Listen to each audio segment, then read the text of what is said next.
record. Thank you. And just as a matter of record, Dr. Robert Rush called in. He's not able to attend today. He's in surgery. However, everyone else is present, excluding the Mayor of Bellingham until he shows up. So thank you, Paul. Okay. Well, thank you. So we officially call to order the meeting for the EMS Oversight Board. It is March 8th, and it is 2:33 p.m. And I would like to welcome Councilmember Carol Frazee to this body as a new representative from the council. And let's do a quick introductions. So I'll start with me, Satpal Sidhu, Whatcom County Executive. Maybe Rick, go ahead, please. Rick Kowski, Cascade Ambulance Service, private service here in Whatcom County. Carol. Carol Frazee, Whatcom County Council. Michael. Michael Williquist, Bellingham City Council. Scott. Scott Courtheist, small city rep, mayor of Linden. And Rosalie. Hi, Rosalie Cowan, Whatcom County EMS coordinator. Okay, thank you. Stephen. Stephen Cohen, EMS training specialist for Whatcom County. Hank. Hank Mailing, Fire Chief, Whatcom County Fire 16, and also the president of the Whatcom County Chiefs Association. Yes, and I apologize, I forgot about Ben. I didn't see his face in there. I was just reading these squares, and Ben is an alternate for county council member, and we have invited him to come and attend because it's always good that if both the members of the council are aware of the proceedings and things, so that if one is not there, the other person can carry on rather than starting new. So Ben, please go ahead. Howdy. Happy to be here. Okay, thank you. And then the second Ben Boyko. Yes, hi, Ben Boyko, just a guest here, Assistant Chief from Whatcom County Fire District 7 in Ferndale. Okay, and Hall. Hey, this is Hall Walker, citizen representative. All right, and Jerry.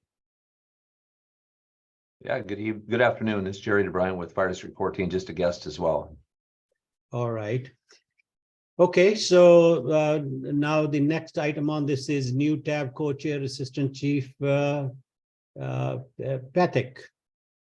Yeah, thanks, Executive. And we just wanted to let the EOB know that there was a little bit of a change in leadership at the tab. And so Assistant Chief Dave Pethick of the Bellingham Fire Department was selected as co-chair of the Technical Advisory Board. So we just wanted the EOB to know that. And then also, we recently hired a new data analyst replacing Jeremy Morden, who moved over to the health department. And Diana brings a great depth of background to data analysis, and she's really getting energized about working on EMS stuff. So you'll see Diana working around the office, and we just want to introduce her to you as well. Okay, thank you. And of course, we introduced Councilmember Frazee and Councilmember Ben Ellenboss. And the new Whatcom County EMS data analyst, Diana. Okay, so you already mentioned that. Okay, then I have the minutes approval for the next meeting of December 14, 2022. Is there seeking a motion to approve? I'll move to approve. I will second the motion. Second the motion. Any additions, omissions, corrections in the minutes, or any other comments? Okay, hearing none, and anybody opposed to the passing of the minutes? I'm just going to abstain since I wasn't there. Okay, well, that's good. Thank you. And so it passes unanimously, except Councilmember Frazee abstaining. The next item is finance overview. Scott, that's your department. Yeah. Are you going to put it on the screen, or am I going to share my screen? I'd be glad to. The EMS of as of 11/22. Yep. Okay. Can you make it a little bit bigger? Yeah, let's see here. We'll get a sweet spot on that.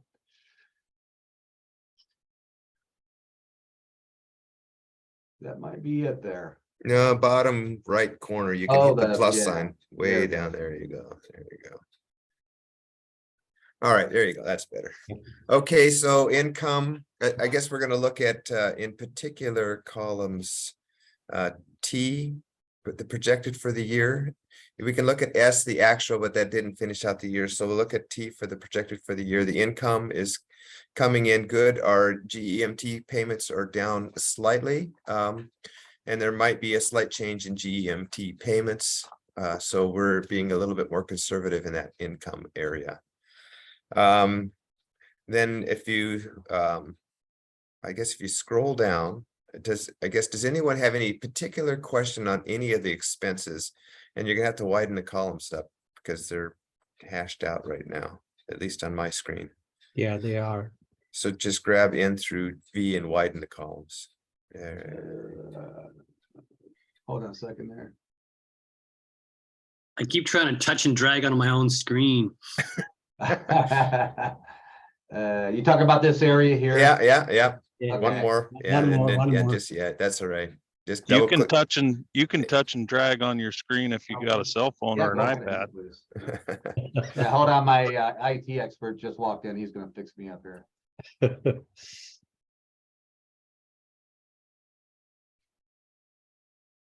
Yeah, you got to narrow A now.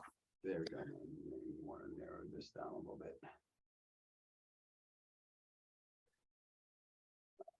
Oh, man, that I would undo that, which you just did a minute ago. One more time. There you Yes. go. Just, I don't know how you got to figure out a way to widen it up so we can read the bottom of that. We got to read line 43 because it's important. We'll just make this one wider. I see. Make it little, okay, no. All right. Oh. Yeah, I see. You got to keep going because now you're at 2014 on the top line. I should have shared my screen in hindsight. Scott, how different is this spreadsheet from the one that was sent to us? Is the It's the same. It's the same one. Yeah, It's up to it's the date? same one. So I guess as you look at, if you can look at the one that you got sent to you, or you want me to try to share it a sec? I can try. Yeah, why don't you try? Okay. Just give him control. Yeah.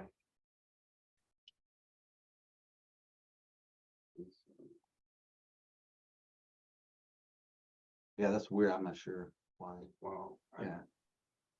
All right. Is that more visible? Yeah, Yeah, it's right here. make it a little bigger now, Scott. Gently. Nope, that's too much. That's Right there. good, that's There's good. the sweet spot for today. All right, so we're doing okay on income. Our cost per unit goes up from 7.3 to 10.3 million. That's the addition of the 5th unit and the increased cost per unit. We've pulled out EMS 1 as a line item and it's showing it separate now. So that's EMS 1 cost per year, just to kind of get you up to speed of what we're doing. So we're looking at 22 projected and 23 total. Some of this is the amount of money Bellingham has spent on training the 5th unit. What I'm told is this is the amount of money that's left to spend. That'll happen this year. And so this number will be slightly lower. These yellow numbers aren't accurate for the year. And so we'll see a year-end number at our next meeting. So we're going to come in with about 24 million in spending this year because we spent 5 million on BLS and 1.4 million on gurneys. The other thing I want to point out, which we've all approved this and it's all gone through all the gyrations, but in 2021, this number here, 13.3 million was the cost to run 4 units in the county. And now it's going to be 22 million to run 5 units. So we're getting 1.5 million to help BLS. We're also getting the 5th unit, which is about 2.6 million. You add those two together, that's 4 million, but there's another bunch of money in here to take care of other services. anyway. I personally had a little sticker shock over that number, but that's what it is. Any Yeah, questions? my comment on that, Scott, I guess would be too, just from the original levy, a lot of those things were not budgeted. So a lot of these items have percolated up, in the last 3 or 4 years to build this new budget. But you're right, yeah, it's quite a jump for sure. Yeah. Any questions? Yes. Yes, good. Takes forever to find the unmute.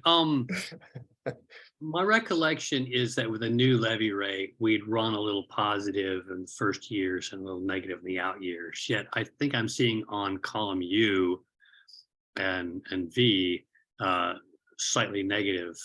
Yeah. Very slightly. It was slightly negative on the first All two. right, so yeah, so I'll comment on a couple of things. First of all, this 23.9 total expenditures will probably be a little less because they didn't spend all of this money on training. And it's probably in the neighborhood of 600,000 less. So that'll make these numbers positive. The other thing is we passed the levy at 29.5 cents, which was the high rate that this was the rate from the original levy. But the county council lowered it, I think, to 26 cents so that there wouldn't be so much carryover. Mhm. And someone can correct me if I'm wrong on either of those numbers.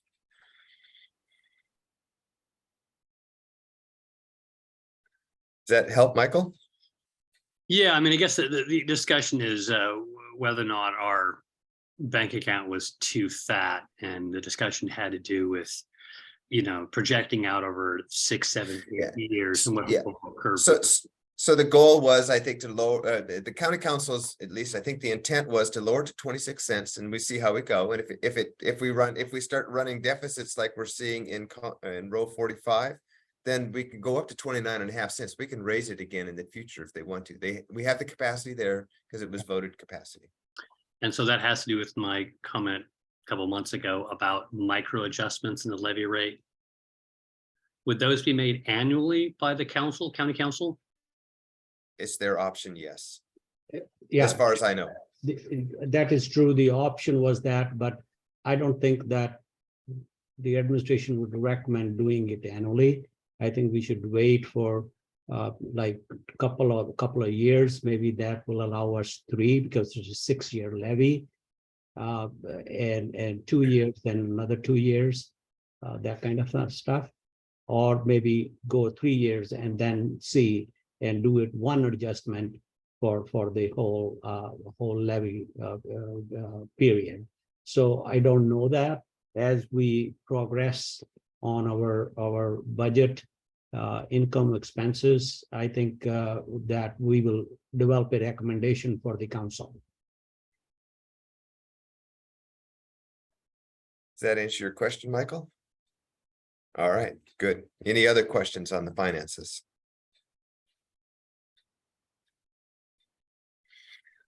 Satpal, back to you. Okay, good. And I think the next item is Councilmember Carol Frazee would like to discuss some items about DEI. Go ahead, Carol.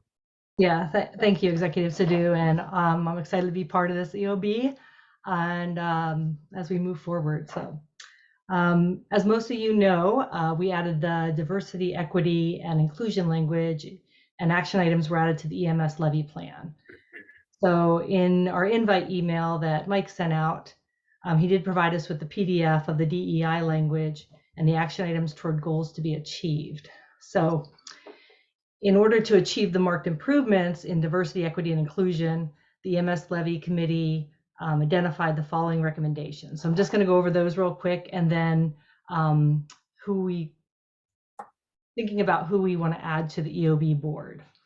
So first, we have to track and set targets regularly, review progress toward targets, and develop strategies to target specific challenges that are occurring. Improve outreach and recruitment efforts, being aware of our recruitment biases and making necessary changes.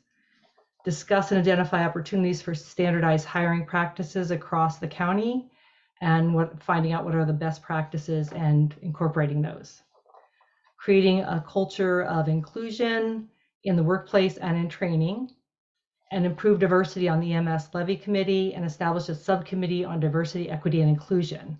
And then after the EMS levy plan was approved by council, an ordinance agenda bill 2022-451, amending Whatcom County Code Chapter 5.04, was approved by council so that we can codify 2 individuals with demonstrated commitment to diversity, equity, and inclusion be added to the EOB. So after a long discussion with one of the Racial Equity Commission members, I recommend that we add 1 organization representative committed to DEI. And this could include tribal government member, North Sound Accountable Community of Health member, Chuckanut Health Foundation. I guess we get to decide that, or just inviting organizations to apply different people. And then I recommend that 1 citizen DEI representative with lived experience. That could be a former paramedic, former firefighter, healthcare worker, someone committed to DEI. So this is my recommendation for additions to the EOB. And so thank you for your commitment to diversity, equity, and inclusion. And I'll leave back to you, Satpal. Okay, well, I think this is a great idea because we got to start somewhere. And these are the things which take time. These are not things that you can just make a budget item or a line item and make it happen. It doesn't happen that way. Takes time. I think we have to make a sincere effort. And I like the suggestion that maybe we should ask 2 or 3 different organizations to see their willingness to participate or send some names to us so that this board can decide those members. So I would invite any other comments, questions on this topic Carol has brought in. Scott Reichman. Sorry about that. I would like to recommend, and I can reach out to him, Dr. Justin Iwasaki, to serve in this role. We've worked with him at the fire department, and he helped tremendously with vaccinations and things during COVID. He's a tribal member at Lummi, and really well respected in the medical community here. So I'm happy to reach out to him. I think he'd make a really and he understands EMS as well. So I think he'd be a great addition, and I'm happy to reach out to him and see if he's interested. That's a great suggestion, Scott. Ben? Want to go? Yeah, I think my only question is who gets to judge someone's commitment to DEI? Carol's mentioning that anyone that has a commitment to DEI, but what's the benchmark and who's the judge? Well, if I may, it's not a benchmark, or what we do is what we see person's body of knowledge and body of work, what they have done over the last 5-10 years, what kind of organizations if we need to. They have participated, or any other accomplishments. I think that's how we can decide. So that would be my quick comment on that. Scott? I think Chief Rickman has a good idea. I guess my question would be, is he then the tribal representative? I mean, are we skipping the process of going out and asking? I heard tribal, Chuckanut Health, and maybe a couple of other organizations. I think that's probably a good idea to at least, look, I'll call it troll for a bunch of people, and this Dr. Justin Hirosaki might rise to the top. He probably is an excellent choice, but right out of the gate, we should probably have a little bit more of a process than just one and done. Yeah, I agree. Michael? Yeah, I agree. I appreciate Scott's suggestion of a person. I think we should cast the net wide. Scott can cast it towards his fish, as it were, and we could keep casting and then decide later. To answer Ben's question, the obvious answer is us. We judge. That's the responsibility that we have as appointed members to this board. So we have to make that call, and the weight's on our head, and we need to bear that burden and use our best judgment. Carol?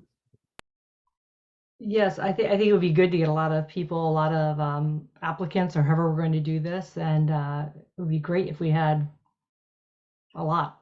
of people applying. Michael? Yes, Paul, and I would offer that at the EOB, whatever the EOB decides today, the decision today would be, do you want one organization, one citizen rep, or two citizen reps, or two organizations, or some scenario like that?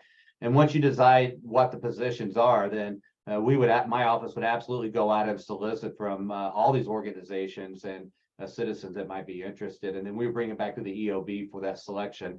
And my understanding is that for this particular process, since there are two positions, so one be organization, for example, one citizen, this first time it'll still have to go through the council committees and boards process.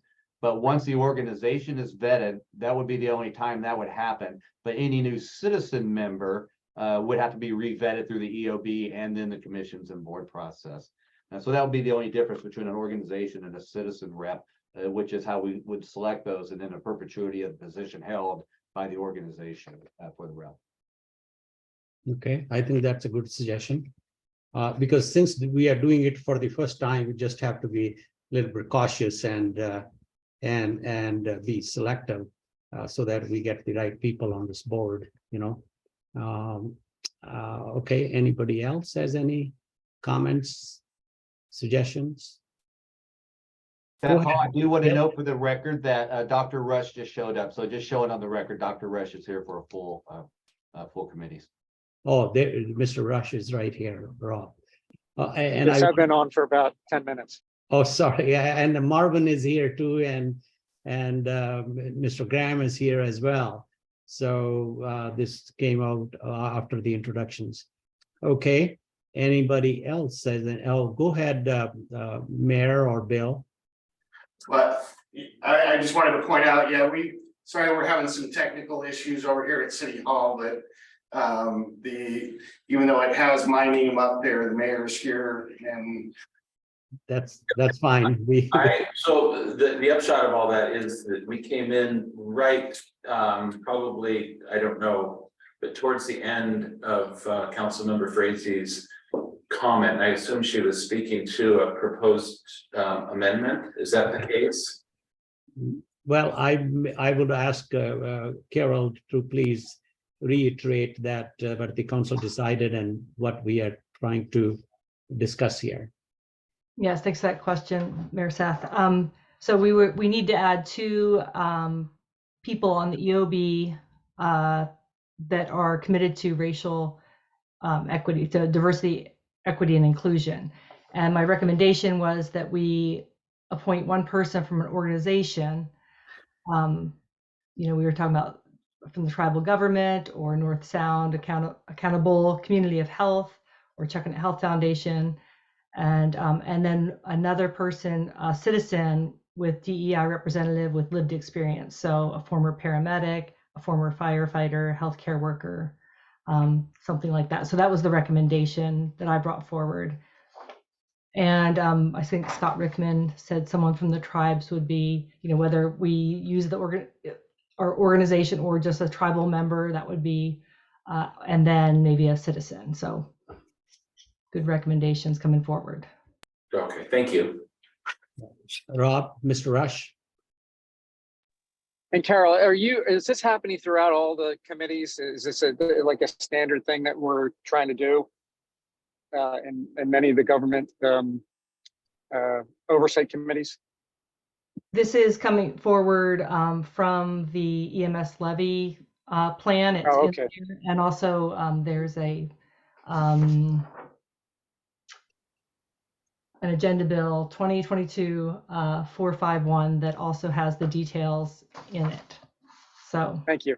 And most of the new boards are putting diversity, equity, and inclusion as a goal and part of the board members. So Scott.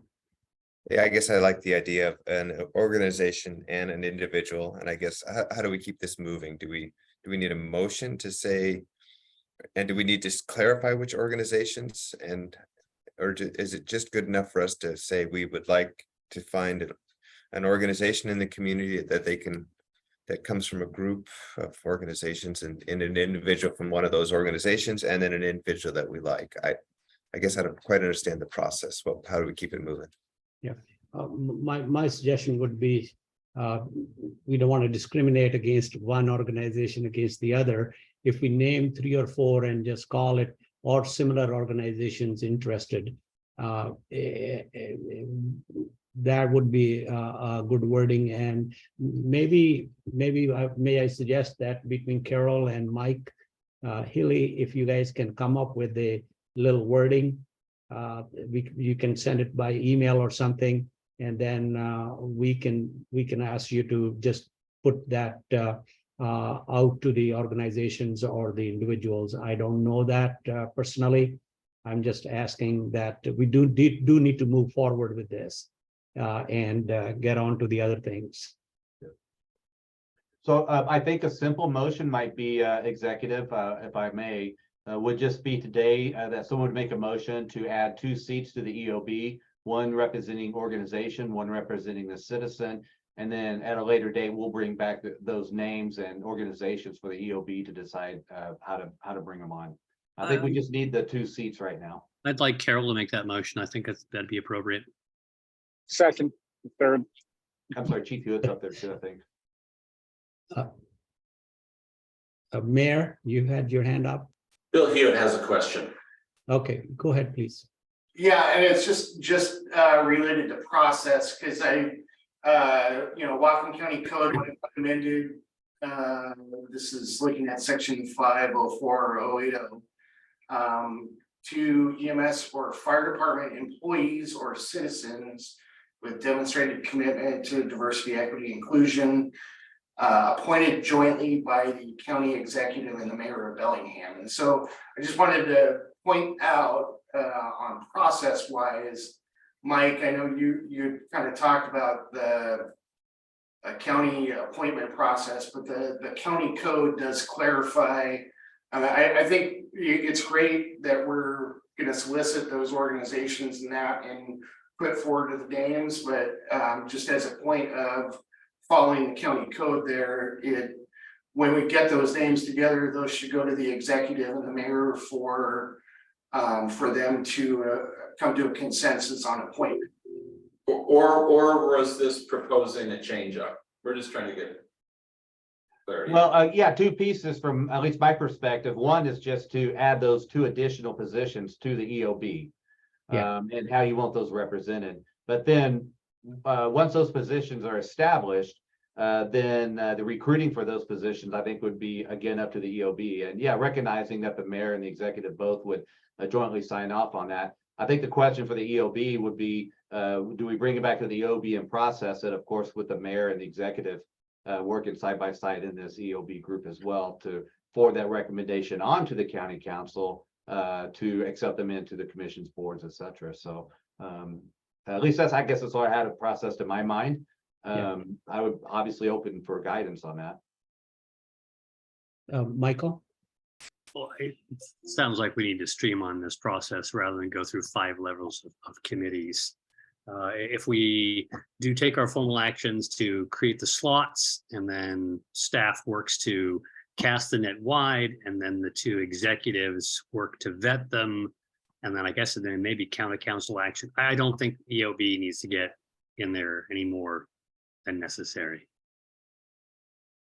I agree. So Carol, there's a motion on the floor right now, and that is to add 2 positions, if I'm correct, Carol, that add 2 positions to the EOB. Let's just handle that first. Any questions or comments on that? This is Hall, second motion. Okay. Paul is second. Any other comments? And just for a clarification, 1 organizational, 1 citizen rep would be in that motion, correct? Let me revise that we are making a motion, or I'm reiterating Carol's motion, that we add 2 positions, 1 organizational, 1 individual who are committed to promoting DEI in this organization, we add those two positions to the EOB. Okay, then let's just go the reverse way. Anybody opposed to this? Hearing none, it passes unanimously. Okay, so the second part is that we don't need a resolution. We can just make an assignment that between Carol and Mike Hilly, that please work through that and bring some recommendations at the next EOB meeting. How about that? Thanks, Executive. And I'll reach out, Carol. We'll get up some meetings. So yeah, you can do that. All right. The next meeting is ALS 2023-2028 contract update. Yeah, thanks. And I don't see Chief Pethick on the screen today. However, I just know that Chief Hewitt's there, but just a quick update on that. I know we've got a busy schedule. We've had 3 meetings now on the ALS contract. We're making some great headway on that, updating some language, and we want to incorporate several items that were actually in the budget, separate from the per unit allocation. It goes out monthly. So we want to combine some of these budgets that were sitting outside the contract into the contract for ease of invoicing and monthly billing, etc. Also, we are splitting the contracts. So the previous contract was a FD7, Fire District 7, Bellingham, and county contract. It was sort of a 3-way contract. So we're going to untie those contracts. Sometimes a little cumbersome to do something with one district, one agency, without having the other agency to sign on that contract, and it just created a little bit of a process choke point at sometimes. And so also with the new 5th medic unit in place, you'll see a little bit of a better view of how those units are positioned in the county on a different map. And rest of it just be updating some language.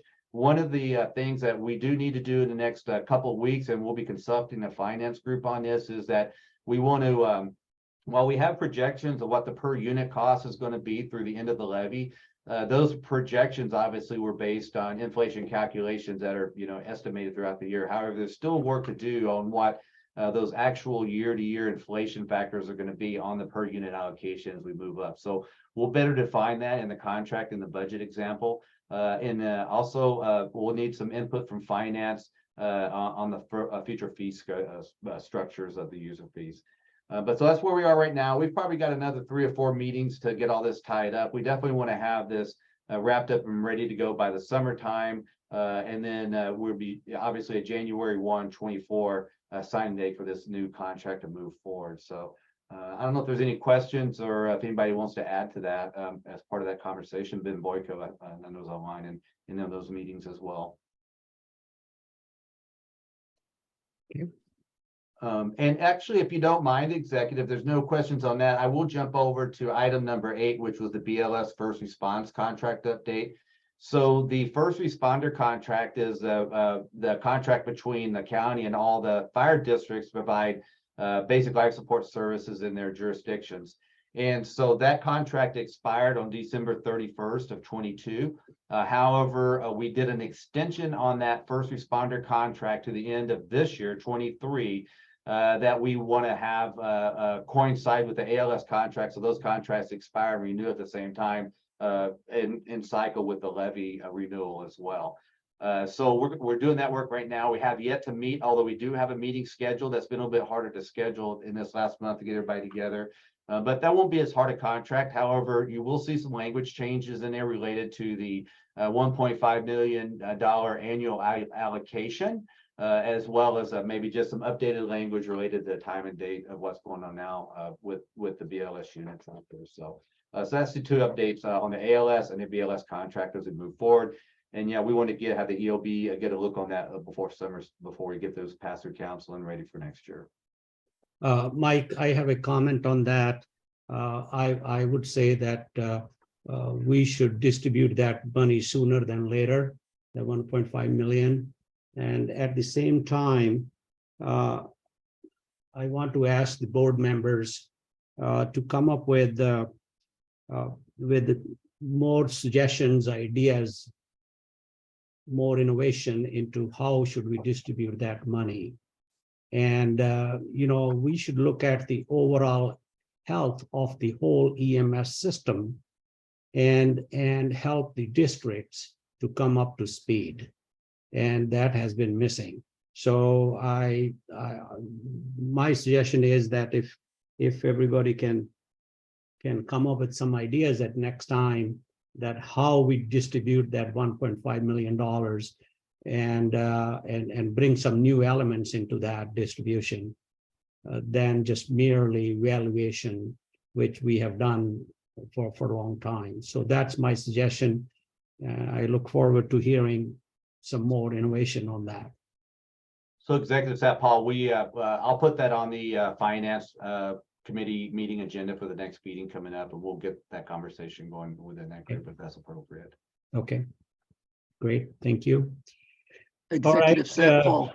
Yes, please. Excuse me, I can't find where to raise my hand on this screen, so. Oh, sorry, you just did, you're fine. Yeah, Just go ahead. I'm sorry for interrupting, but I don't see it here. So I just wanted to thank you for making a special comment about the BLS system and the health of it. I feel that that's something that really needs to be looked into. And I think the BLS agencies as a whole are struggling to maintain the level of service because of the lack of volunteers, and the lack of volunteers are replaced by paid people. And that's something we haven't had to do for for a long time, since the conception of BLS. And it's taken a tremendous hit on the budgets of every district. So yeah. I appreciate you mentioning that and paying special attention to the health of it. Thank you very much. Thank you. And like we all know, the weakest link, if our system, we have to bring everybody up to a higher standard and higher performance and higher resources.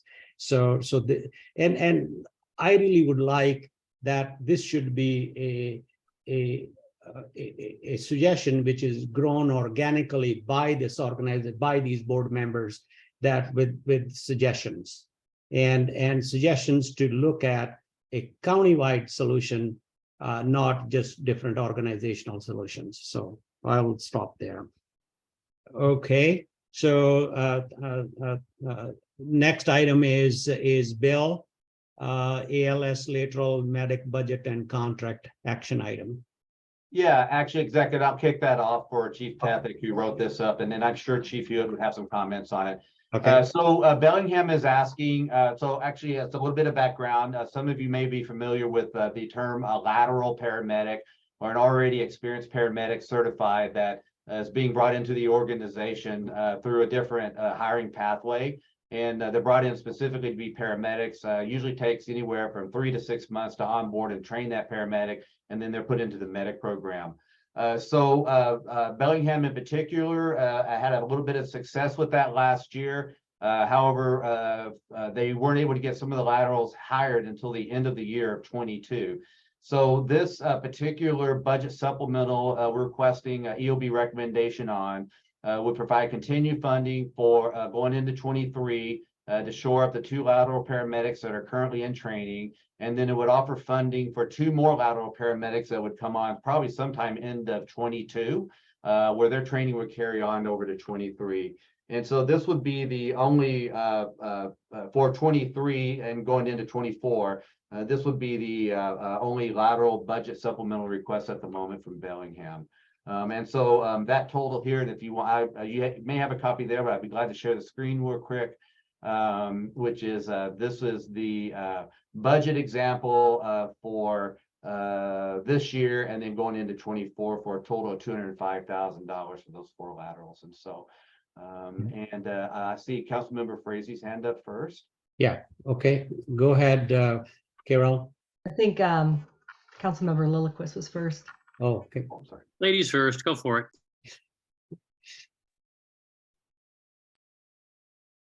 Okay, I just want to say I'm not going to go with this recommendation because we're looking at the financial benefit and the reduction in training time. And what we find is, because we're taking from a pool of the same group of people, we're getting the same group of people, which is great, but if we want diversity, we need to not put the money into these lateral hires, because we just have one pull of a certain demographic, and that's what we're pulling from. And in that, the one ordinance we brought forward, it says for the EOB board, number 4, it says consider diversity, equity, and inclusion in all activities and recommendations. Prior to any board action, the board will articulate how that action will achieve diversity, equity, and inclusion goals. And I feel like this does not, I understand we want to save money, we want to reduce training time, but we are taking from the same group of people, and it's not going to help with equity and inclusion and diversity. So I would not recommend this. Okay, Michael? Well, first, I want to recognize Carol's point. Lateral hires may or may not be diverse. It'd be good if we had a diversity eye to lateral hires as well as regular hires. My question is, why is this a budget expense? Are these expenses that we incur before someone sort of goes out onto the floor? I mean, what is the expense here? Is this the expense of a lateral person before they can actually put into the duty cycle? Is that what this expense is? You know, I would defer that to Chief Hewitt, since he's close to both the hiring process and then the training time it takes to get a paramedic on board that rig. Yeah, and so when we hire, and I guess a couple of things to back up too is that we did not go out and seek to hire laterals, or go out and seek to hire entry level. We went out and sought to hire the best and most diverse group that we could. When we talk about, and we've done this now the last, I think our last 3 hirings where we aren't, we don't have a set number of entry level or a set number of laterals. We cast this wide net.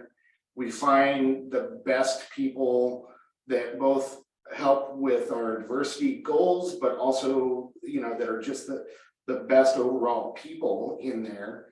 And then what separates out which ones are laterals and which ones aren't are just if they have experience or if they have a paramedic certification, they do have a different pathway of training, which has allowed us to, again, to get the largest, biggest group of the best people. So Councilmember Frazee, I just want to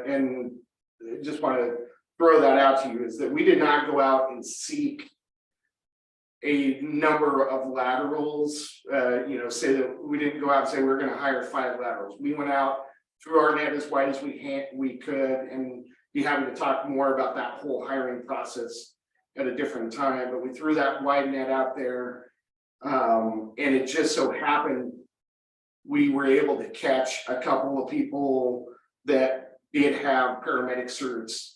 And when I say paramedic certs, so they have a national registry certification. When they come to Bellingham or in Whatcom County, because it's either Bellingham or it could be District 7, whoever, when they come here with their national registry cert, they still have to go through a period of training to learn Whatcom County protocols and Washington State protocols, and gain their state certification and their county approval from Dr. Wayne. And so what this money is paying for is folks that we have hired already, that are on the job here, that are now going to enter into that certification training period where they ride as a 3rd person on the ambulance. They don't count towards minimum staffing, and they're being evaluated by preceptors and to ultimately meet the requirements of the state of Washington and Whatcom County as set forth by Dr. Wayne or MPD. So that's what this money is for, is to just to pay for the backfill while they're not in those minimum staff seats and they're in that training mode. This is to pay to backfill them so that they can accomplish that training. Yeah, and be happy to answer any other questions there. Carol? Yes, so the 4 lateral hires, I believe, are from one demographic. And so you're saying that either only 4 came forward or the best are coming from one demographic. So did we have any diversity on these lateral hires? We're taking from the same pool. So that's why I'm saying I'm not supporting this. I understand what you're saying about the, where the people are coming from, but they're coming from the same pool and they happen to be the best that you chose. So that's where I'm having an issue. Yeah. And I honestly, I couldn't tell you exactly which 4 these 4 are. But I can tell you in our last couple of lateral hires, we have hired females that were laterals from other agencies, and at least one that was going through the lateral paramedic program. We've hired at least one or two. I'd have to go back and actually pull the demographics that they put down on their application to give you exact numbers, but I can tell you at least 1 or 2 people of color. And I know for sure one of these 4 is person that I would say is not from the demographic that you're thinking of. Maybe I could rephrase it in a way that this is something that what Carol is saying and I'm saying, that when you have these kind of situations and opportunities, please do keep in mind that diversity, equity, inclusion factor, because it's not always the best. When you do an interview, we always hire people the best, but once they start working, then we really find out who is the best. So people given the opportunity are able to shine, are able to take those trainings, are able to take those certifications. It may take a little longer, but I think that is the suggestion here, that we should keep this in mind and see where you are able to accommodate that people are, they're likely succeed in the work you want them to perform. Then we should look at that factor as well. Thank you. Yeah, to clarify too, when I say the best people, not the best firefighter, not the best paramedic. We're not, and I guess back up. We're going to train them to be the best firefighters and paramedics. When we're doing that hiring process, when we're doing that interview process, we're looking for good humans, good people that have the values that we're looking for in the organization, and including those increasing the diversity within the organization. So I just want to clarify on that, because I didn't want that to come off and sound like, hey, we're only looking for those exceptional firefighters. No, I'm looking for exceptional people that are adding to the diversity of our organization.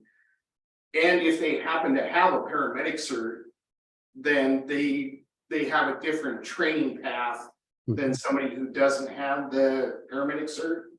And all this budget is funding, it just happens to be we had some people that did have a different training path.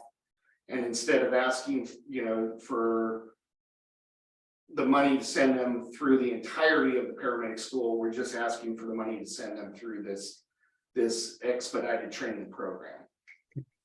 Thank you. Paul? Thank you. I had a question.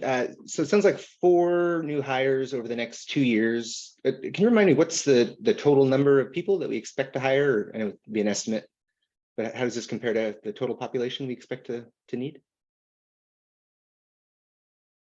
As far as this is 4 people this year. We are, 4 people for this year, not over the 2 years. And again, I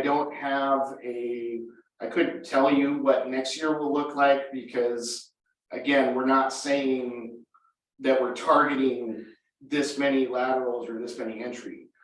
It's all based on when we do our hiring, who, again, who has those certs already when we hire them. We're not targeting to hire laterals specifically. It's just if the folks that come through that meet those criteria happen to have one, then we want to be able to train them.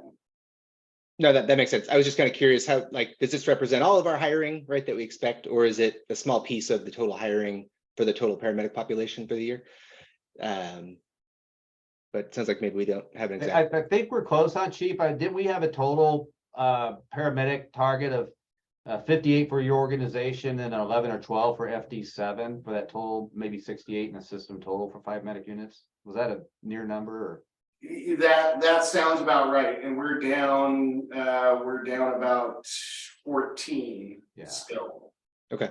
So we will be hiring a second class the last half of the year, but they more than likely still wouldn't actually enter their paramedic portion of the training until 2024.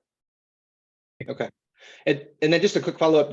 I was a bit confused on the timing. So the comment that I think that you just mentioned sounds like it's all mostly this year that this work would happen.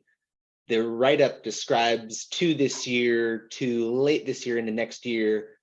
And then the budget description at the end then makes it look like it's all backloaded into next year. So I'm not quite clear how the budget exhibit A there relates to the timing that we really expect, if this is really happening this year. Yeah, thanks, Paul. Yeah, so we actually in 22, BFD had programmed money for laterals, but they just had, just the hiring process was just tough at the time. And then, like the chief said, they discovered they had a couple in that large group. And however, when that hiring happened, it bled over into 23. Contract ended at the end of 22, so I had to do an extension on 22 contract to get it at 23, so we could pay in 23 on it. However, as that contract moves on, we're running out of money on it, so we wanted to not only beef up that contract with the current training, but as well as add those 2 other laterals later in the year in the budget, so they'd have the flexibility to do those hires when they came up. So the 205,000 here is covers the 4 laterals in addition to, but it also uses some of the prior contract. Did I understand that correctly? No, that money is running out. So this would shore up the 2 for the next 3 to 4 months of their training, and then as well as the 2 remaining that would be in the year. So. Okay, I guess maybe it's just me. I'm still confused on the timing. It sounds like we need 4 this year, but the budget's backloaded to next year. Yeah, actually, that's probably an accurate representation, Hall. It was just because of the training year went from 22 to 23. So you can't pay on 22 invoices in 23 much past the deadline. So part of that was a reset of the contract, and the other part was to secure more funding into 23 for the continued training. So you're right. Yeah, Hall, it says at the bottom, the budget totals based on 4 lateral paramedic firefighters, 2023, 2024. Right, but the verbal comment that I think I heard a few minutes ago was that there was actually 4 people this year, and maybe that was just my misunderstanding of what the comment was. Well, they'll complete this year and be hired this year. So as we receive the invoices from the county, those are invoices that are happening in 23, which is really the more representation of it, because 23 invoices and budgets need to be paid in that same year. So by extending out to 24, that'll allow, if that training does spill into 24, that we can continue paying on that contract in 24. It really just depends on the timing of when those trainees finish their training, and then, like I said, the other 2 get hired on towards the end of the year. Guys, another thing that me and Scott and Seth have another meeting coming up at 3:30. So let's hear from Bill on the item number 8, new medic unit 75 in service update. Yeah, and Chief, that was just a quick one for the EOB to know that that unit's been in service for the last several weeks. And I just thought you might want to just share what's been going on with that unit up there. And I know people are pretty proud of that, yeah. Just before we do, I mean, are we taking action on this contract? Yeah, I would say, Paul, we do need, that was an action item. And I guess if I had a parting comment on running approval for this, I think it is more accurately framed in the areas of training. So I agreeing with Councilmember Frazee, absolutely on that. However, right now it's just 4 seats that we need to finish or prepare for the training. And this is going to get closer to a full complement with our medic program. Let me ask you, Bill, would it be make any changes in your plans if we approve it at the next meeting? We can't start training them until we have a contract approved. And we're short 14 medics right now, so it just increases the overall cost of the system and how quickly we can get people through. Okay. All right, maybe we can vote on this right now. Okay, I need a motion.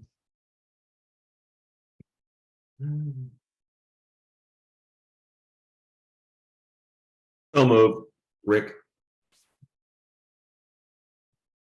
Okay, any other comments or debate? Scott, you're muted. I was gonna say you need a second. I Okay. guess I'll second it, but I gotta leave, but. Yeah. And I'm Okay, still. so anybody opposed to this? Opposed. Opposed. Carol, anybody else? So this passes. I don't even have a total count of all the members present right now. It passes. So we'll note that full committee is here with one no vote from Carol Frazee, all others with no objections with a full committee. Okay, that's okay with me. And I think that we can postpone this. Good for the Yeah, order. absolutely, Paul. That's the end of the and we would welcome a motion to adjourn. We don't need to, can. yeah. And this if Ben, please go ahead. Yeah, I just wanted to remind the body that diversity is more than just the color of your skin or your gender. And I think if playing identity politics is probably the least inclusive thing you could do. So listening to this meeting was quite hard. I'm sorry. If I'm hurt, I just want somebody that's well-trained and compassionate. And I think Whatcom County does a good job of that. Well, Ben, you are entitled to your own thoughts and opinions. That's totally perfectly okay. Carol, you had something to say? I know everyone has to go right now. So we can continue this at another time. Continue. This is not. Thank you, everyone. Okay. Well, thank you, everybody. Oh, public comment. Is there any person from public? I don't want to miss that person. And Paul, I don't see anyone, all the participants from the public. If there's somebody I'm missing, please raise your hand and I'll open your mic. However, I'm not recognizing any names outside the board members of the meeting today. Okay, so thank you very much. And we will meet at the next meeting. Thank you, everybody. Thanks, EOB. Take care. Yeah. Good afternoon. We are adjourned.